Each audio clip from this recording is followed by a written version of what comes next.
¿por qué ha creado Dios el ateísmo? Preguntó uno de sus discípulos al rabí Moshe Leib de Sasou, una de las lumbreras del casidismo. Y éste le respondió: para que tú no dejes morir de hambre al pobre, tratando de consolarlo con el mundo venidero, o persuadiéndolo de que confíe en Dios que lo auxiliará, en vez de meter la mano en tu bolsillo y darle algo aquí y ahora, algo para que pueda comer. Tú eres quien tiene que salvarlo y auxiliarlo, como si Dios no existiera. Solo hay uno que puede ayudarlo, tú mismo. Y he aquí la doble solución del Talmud. Actúa como si todo dependiera de ti y ora como si todo dependiera de Dios. Esta pues es la relación entre oración y acción y la ética bíblica en el horizonte de Pinchas, Lapid y de Viktor Frankl. Y seguimos que de pronto ellos vuelven al tema de la conciencia y el científico, Víctor, le dice a Pinchas, pues fíjate que nosotros como científicos y como terapeutas llegamos al punto en donde se nos ilumina en el horizonte la conciencia, el darnos cuenta, ese órgano interno que tenemos, así como tenemos 5 órganos, ver, oír, olfatear, etcétera, tenemos otro órgano que nos asiste. Ese órgano se llama la conciencia y que nace con todos, así como nacemos con ojos, nacemos con esa capacidad natural, intuitiva, de percibir lo que construye de lo que destruye, lo chueco de lo derecho. Bien, el órgano de la conciencia. Pero la conciencia, dice Víctor, en nuestro mundo científico, ¿qué nos dice la conciencia? Nos dice que somos responsables, pero no nos dice ante quién soy responsable. Esa es mi búsqueda. El creyente lo tiene de alguna manera resuelto. Soy responsable, respondo ante mi Señor. El no creyente tiene que trabajar en hacerse la pregunta, ¿y ante quién respondo? Y tiene algunas opciones en el terreno de la inmanencia, en el terreno, diríamos, de la mundanidad. Respondo en primer lugar por mi ética ante mí mismo, porque intuitivamente, con sinceridad, puedo darme cuenta de lo que es correcto y de lo que no. Pero también respondo ante el tejido social con el cual yo interactúo y ante el cual me doy cuenta que puedo dañar como que puedo beneficiar. Recibo de ellos, doy a ellos, soy corresponsable con ellos y a ellos tengo que dar cuenta. Aquí está insertada ya la ética, por ejemplo, del servidor público, que no le tiene que responder a Dios, basta con que le responda honestamente a quienes le dieron su voto y su confianza. La ética política. En este horizonte, pues, es el ser humano el que tiene que indagar e investigar ante quién es responsable.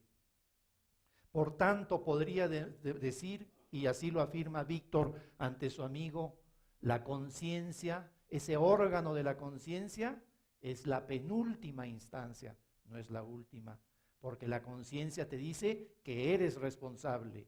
La última instancia es cuando tú claramente ubicas ante quién vas a responder. Y el creyente ya sabe ante quién.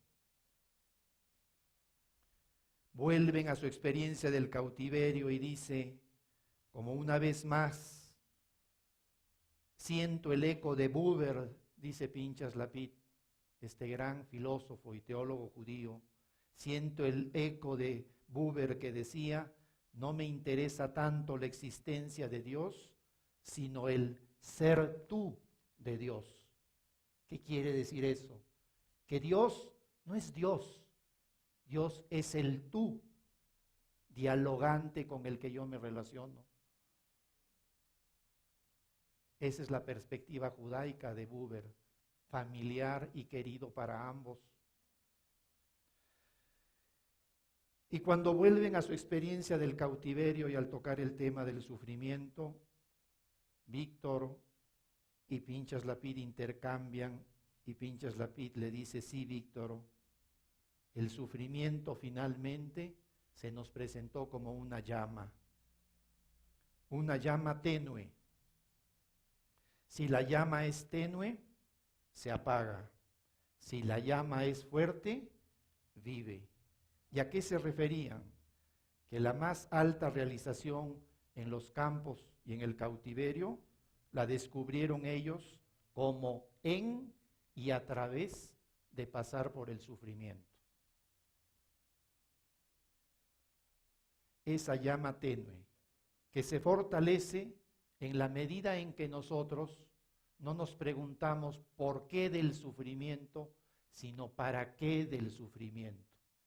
Y aquí, para mi gran sorpresa, dentro de las novedades que he encontrado, sin ser yo teólogo, sino más bien científico, pero interesadísimo en esto, encuentro una riqueza de interpretación del políglota, teólogo y exégeta judío Pinchas Lapid, que dice: acuérdate de Víctor, de ese pasaje que en hebreo dice Elí, Elí, lama sabactani, y que nosotros en Occidente lo hemos recibido y transmitido cuando el Jesús dice: Dios mío, ¿por qué me has abandonado?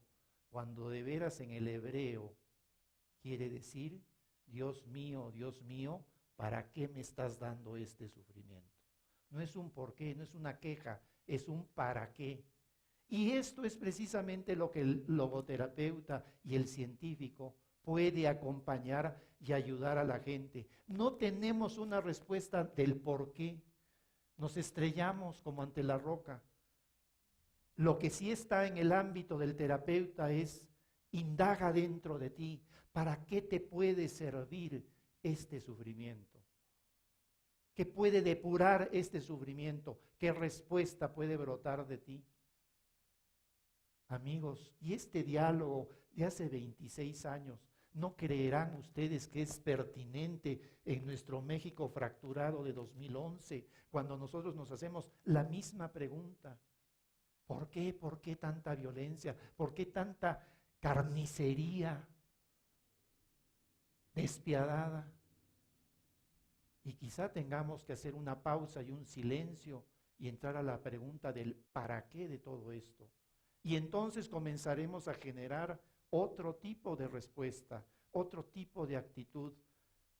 El tejido social comenzará a reorganizarse de otra manera que yo todavía no acabo de vislumbrar, pero algo me dice en mi interior que el para qué es como ese faro que nos va acompañando a lo largo de la costa en nuestra navegación. El para qué te evita victimizarse, te hace responsable. El para qué te pone en la acción, no en la lamentación. El para qué te pone en proponer, no en lamentar. Estos amigos, pues, nos están compartiendo algo de el sentido de su experiencia del sufrimiento, que tiene una vigencia, una transtemporalidad, y nos llega hasta nosotros como un viento fresco.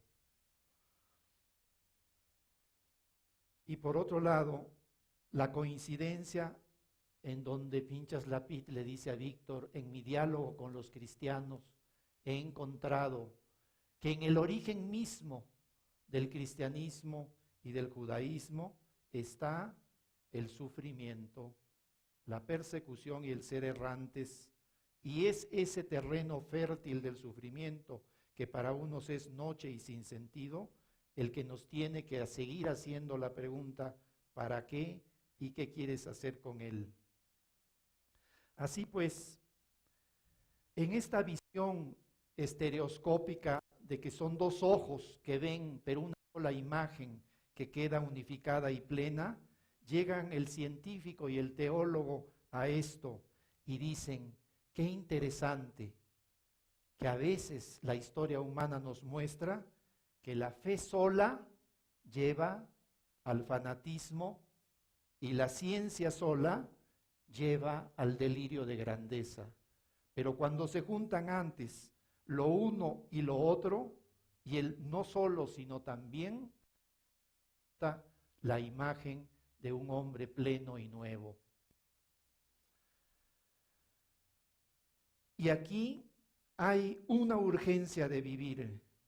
Y Frank le dice a Pinchas Lapid, la urgencia de vivir me trae ecos de mi infancia, le dice él, cuando mi padre, allá en ese Tempel Gasse lejano, que era la sinagoga en el segundo distrito de Viena, en Leopoldstadt, del otro lado del Danubio, donde vivían los Frankl, dice, recuerdo ese eco durante el cautiverio, antes del cautiverio y después del cautiverio, el eco del rabino, que nos decía, si quieres estar en este mundo, que te acompañen siempre tres preguntas.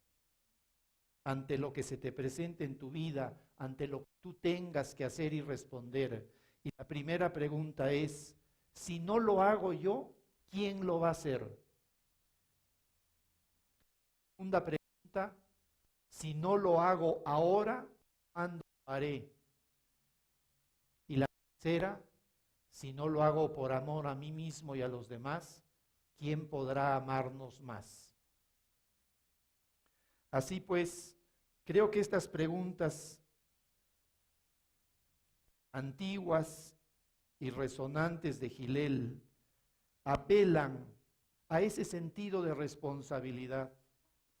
Ante las preguntas que nos hace la vida, somos únicos, irrepetibles y somos intransferibles.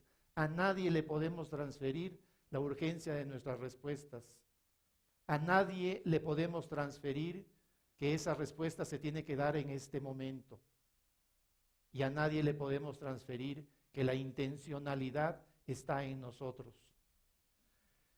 Siguen estos amigos y ya abreviando un poquito, y dentro de este tema de para qué Auschwitz, para qué el sufrimiento, ¿sí? Llegan los amigos a darse cuenta que en ese proceso lento de ir clarificando su respuesta personal ante el sufrimiento y encontrarle el para qué, de pronto Pinchas Lapid lo sorprende a Frank y le dice, Víctor, dime, ¿y tú rezabas? Y Víctor le contesta, ¿y cuándo no? Y Pinchas Lapid se le queda escuchando, ¿qué es ese cuándo no? Y Frank le da a entender que la vida misma es oración. Y más aún remata Víctor y le dice, ¿te has fijado que a veces hay canciones con palabras? También a veces las más hermosas canciones son canciones sin palabras. Y en el cautiverio descubrí la hermosura de las canciones sin palabras. Esas canciones son oración. Simplemente el hacer conciencia de estar vivos. En sí, ese darse cuenta ya es una plegaria de gratitud, porque las hay de muy diversos tipos. Así pues, la oración que apenas necesita de palabras, como las canciones sin letra y hasta el suspiro que se convierte en oración, y la oración del último suspiro. Y a petición de Pinchas Lapid, Frank le responde, sí, efectivamente, puedo decirte que aprendí de niño el Shema y otras oraciones que, como suele suceder, vienen por el lado de la madre. Y el Padre te ayuda a que las recuerdes de memoria. Aprendí el Kadish de memoria y lo recité cuando murió mi padre en Theresienstadt. Y después del cautiverio ya tengo salmos en mi boca. Finalmente, vuelven otra vez al tema de la responsabilidad ante la vida y de la vida. Y Víctor le dice, he sentido que la responsabilidad es como lo que siente un cantante, por ejemplo, de ópera o un actor de teatro que está en el foro. Casi como estoy yo en este instante con ustedes. Si estos reflectores me cegaran y yo no viera ninguno de ustedes porque la luz me está cegando, sin embargo, en mi ser sé que no estoy hablando, que no es un monólogo, sino que alguien me está escuchando, más allá de la luz que me enceguece. Y esa es la conciencia del que siente la responsabilidad en sí, que aunque no vea al otro con mayúscula, sabe que lo está escuchando y que está ahí. Y si es creyente le pondrá nombre, es mi Dios. Si no es creyente, sabe que los demás son ante quien Él responde, como el actor o el cantante que canta para los demás, aunque no los pueda ver. Y lo hace de la mejor manera que puede.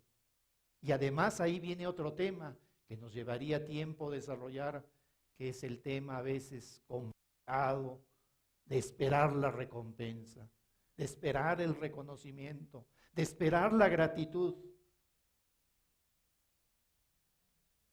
Pero tu propio interior te va a decir, hazlo, porque solamente tú lo puedes hacer en este momento. Sin esperar si conocerás el gracias o la recompensa, que a veces llega y uno ya no está en este mundo, pero llega. Así pues, terminaremos, vamos cerrando esto, y de pronto, a propósito de esta imagen, estar ante el foro y estar en esa presencia, aunque uno no vea esa presencia, nomás la percibe, comienzan a hablar de un tema que es medular dentro del enfoque psicoterapéutico de la logoterapia, y es el tema del vacío, que hoy en la mañana lo comentábamos con un grupo de estudiantes, el tema del vacío, tan mencionado, no solamente por Frankl la logoterapia, sino en general como tópico de nuestra cultura, el vacío de la vida, las vidas vacías. Y sin embargo, Víctor Frankl le dice a Pinchas Lapid, pues fíjate que el vacío en sí es una condición necesaria, que experimentemos el vacío para poderlo llenar de lo que nosotros decidamos.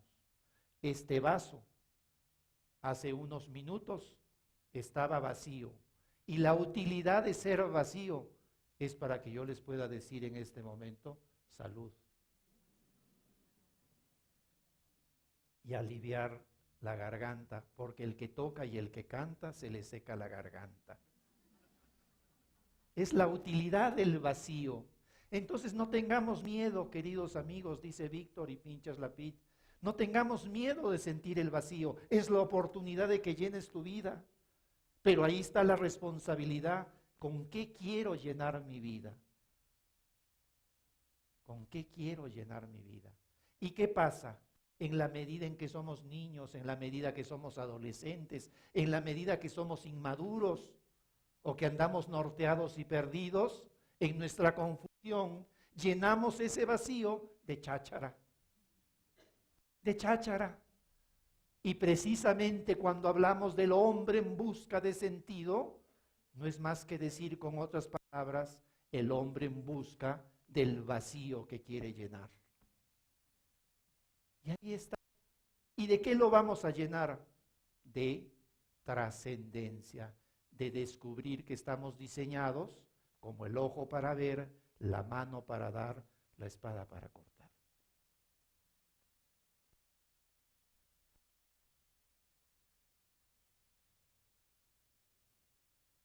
Finalmente van confluyendo los amigos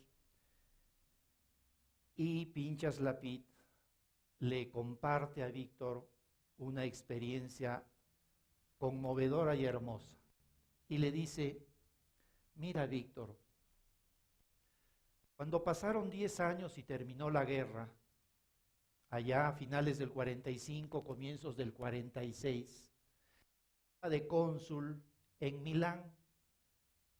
Estaba de cónsul en Milán. Y cerca de Milán había un pueblito. Y ese pueblito era un pueblito muy viejo del siglo XIII. Y en ese pueblito había un convento de monjas franciscanas.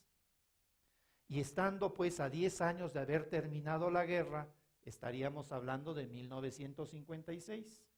Bien, pues resulta que un día llegan 27 israelitas a la oficina de Pinchas Lapid en el consulado y le dicen, oiga señor, le queremos pedir un favor.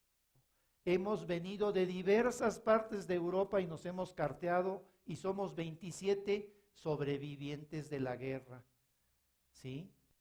Y somos sobrevivientes gracias a que unas monjas franciscanas nos escondieron en su convento en el sótano. Y esas monjas están en tal pueblito cerca de Milán y queremos ir a agradecerles. Y entonces el cónsul Pinchas Lapid organizó todo, consiguió un camión y los llevó.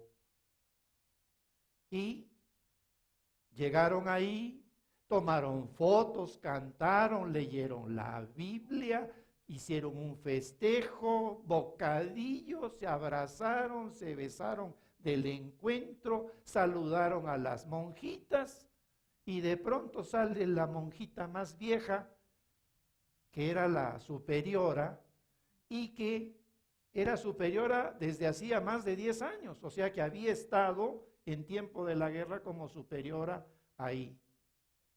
Y estaba sorda y casi no veía muy bien. Y ve todo el barullo que hay, y brincos y saltos y cantos y todo. Y de pronto se acerca a Pinchas Lapid, la toma del brazo y le dice, ay, pues muchas gracias por todo esto. Y la monjita le dice, oiga usted, ¿ustedes qué son? ¿Comunistas o fascistas? Y el otro se quedó espantado de la pregunta de la monjita. Y le dice, y dice Pinchas Lapid, yo me quedé espantado de la pregunta. Porque dije, pues esta señora ya se le botó la canica, ha visto que estamos aquí todos y me hace esta pregunta. Y le dice, disculpe señora, nosotros somos israelitas y estamos agradeciendo que tenemos vida gracias a que ustedes nos cuidaron y nos protegieron acá por más de 25 meses. Y la monjita les dice, disculpe usted, yo estoy sorda y estoy ciega, pero si les pregunté si eran fascistas o comunistas o qué eran, es porque al mismo tiempo que ustedes que dicen que son judíos, que estaban en un pabellón, en el otro había comunistas y en el otro había fascistas y a todos los protegimos, por eso no sé quiénes son ustedes. Fíjense ustedes, fíjense ustedes. Tal manera que Pinchas Lapid se llevó las manos a la cara y dijo, he aquí,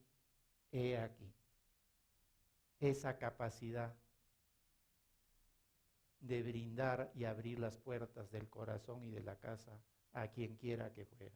Y de ahí la pregunta. Y entonces, pues los dos amigos, después de estas largas horas de conversación, a invitación de Pinchas Lapid, le dice Víctor, por todo eso que vivimos, por todos los millones de seres humanos que lo vivieron, que lo padecieron, tú el científico, yo el teólogo, te invito a que recordemos a todos esos seres humanos. Recordemos no solamente a los caídos, sino que también recordemos con perdón a los opresores. Y no encuentro palabras mejores que ayuden a mis pobres palabras, le dice Pinchas Lapid, que tomar de prestado una oración atribuida a un rabino polaco llamado Leo Beck, que compuso una pequeña oración después de la guerra, pensando fundamentalmente en los jóvenes, en las nuevas generaciones, para que no incurrieran en lo mismo que sus ancestros. Y entonces Pinchas Lapid se permite el leer, mientras Víctor estaba en silencio, se permite leer esta oración y al final cierran así su conversación, pero vamos a escuchar qué dice Víctor para despedirse. Y le dice Pinchas Lapid: Víctor, propongo que concluyamos con una oración atribuida al rabino Leo Beck, compuesta a final de 1946, que expresa como quizá ninguna otra esa fuerza creyente de esperanza que nunca debiera olvidar nuestra juventud. Y dice así: paz a los hombres de mala voluntad, y que se ponga fin a toda venganza y a toda exigencia de castigo y sanción. Las crueldades cometidas superan toda medida, están más allá de los límites de toda capacidad humana de comprensión, y los mártires son innumerables. Por eso, oh Dios, no pongas en la balanza de la justicia sus sufrimientos para cargarlos a la cuenta de sus verdugos, sino retribúyelo de otra forma. Cuenta más bien a favor de los verdugos y los delatores y los traidores todo el valor y la fuerza anímica de los otros, su anonadamiento, su elevada dignidad, su callado empeño en todo, la esperanza que no se dio por vencida y la valerosa sonrisa que hizo olvidar las lágrimas, y todos los sacrificios, todo el ardiente amor, todos los lacerados y atormentados corazones, que no obstante permanecieron siempre fuertes y confiados frente a la muerte y en la muerte. Que todo eso, Dios mío, cuente ante ti, cate para redención de la culpa, para una resurrección de la justicia. Que lo que cuente sea lo bueno y no lo malo, y en la memoria de nuestros enemigos, que no sigamos siendo sus víctimas, que no seamos ya su pesadilla, su terror nocturno, sino más bien su ayuda para que abandonen su locura. Solo esto se espera de ellos, y que nosotros, cuando todo haya pasado, podamos volver a vivir como hombres entre los hombres, y que en esta pobre tierra venga de nuevo la paz de los hombres de buena voluntad, y que venga también la paz a todos los otros. Y después de escuchado esto, Víctor contestó con una palabra que nos es muy conocida, pero que en boca de un hebreo suena diferente. Nosotros decimos, Ea. Él dijo, así es. Y así terminó la conversación entre estos dos amigos y se despidieron. Y con esto, queridos amigos, yo también me despido y les agradezco por su compañía, por su presencia, y que sintamos un pequeño aire, una pequeña brisa de saber que nuestros empeños, de unos como científicos, de otros como teólogos, como indagadores del misterio, sin embargo, trabajamos juntos para encontrar la imagen de ese ser humano rehabilitado, restaurado y pleno. Y que esto además sea algo que contribuya a este México nuestro que por momentos sentimos que se nos está desbaratando entre las manos. Y que nosotros tenemos una presencia y una oportunidad mientras estamos vivos. Muchísimas gracias por su compañía y por su presencia en esta noche.